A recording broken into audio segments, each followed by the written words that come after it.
தினம்தோறும் விளக்கேற்ற நல்ல எண்ணெய் இதயம் நல்லெண்ணெய்.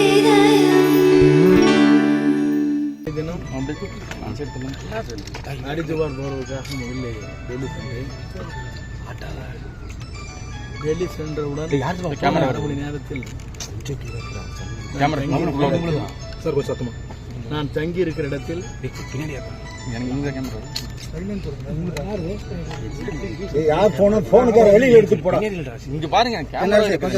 உள்துறை அமைச்சரை சந்திப்பதற்கு அனுமதி கொடுக்கப்பட்டது. உள்துறை அமைச்சரை சந்திக்கின்ற போது அங்கே நிதித்துறை அமைச்சரும் சந்திக்கிற வாய்ப்பு எனக்கு கிடைத்தது. அவரிடத்தில் நான் சொன்னது, என்னுடைய கருத்து இதற்கு முன்னாலே கூறியதைப் போல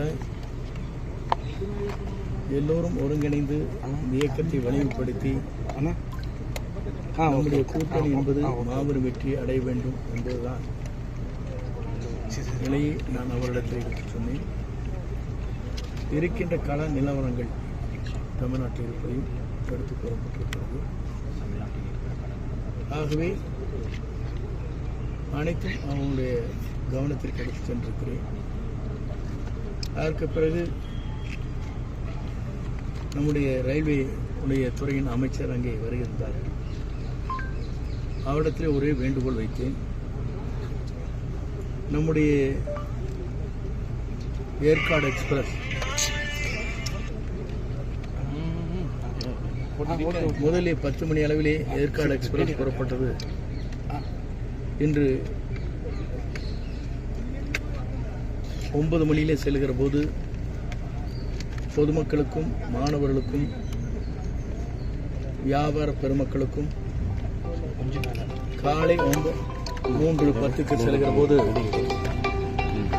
அதனால் மக்களுக்கு பயனுள்ளதாக இல்லை. பழைய முறையை நீங்கள் மாற்றினால் நன்றாக இருக்கும் என்று அவரிடத்திலே சொன்னேன்.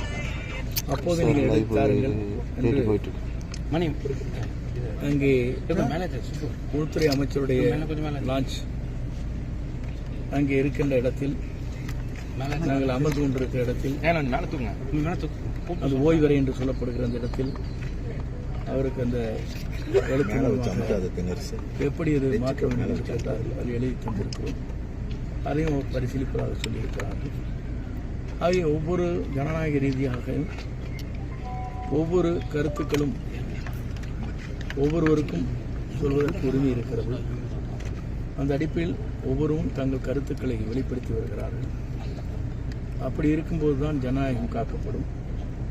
அந்த அடிப்படையில் அனைவருடைய கருத்தும் மாறுபட்ட கருத்துக்களாக இருந்தாலும் அதை ஆதரிக்கின்ற கருத்துக்களாக இருந்தால் வரவேற்கத்தக்க ஒன்று. ஆகவே அனைவருக்கும் நான் நன்றியை தெரிவித்துக் கொள்கிறேன். ஆகவே எங்களை பொறுத்தவரையும் இயக்கம் வலிமை பெற வேண்டும் என்பதுதான் என்னுடைய நோக்கம். நன்றி.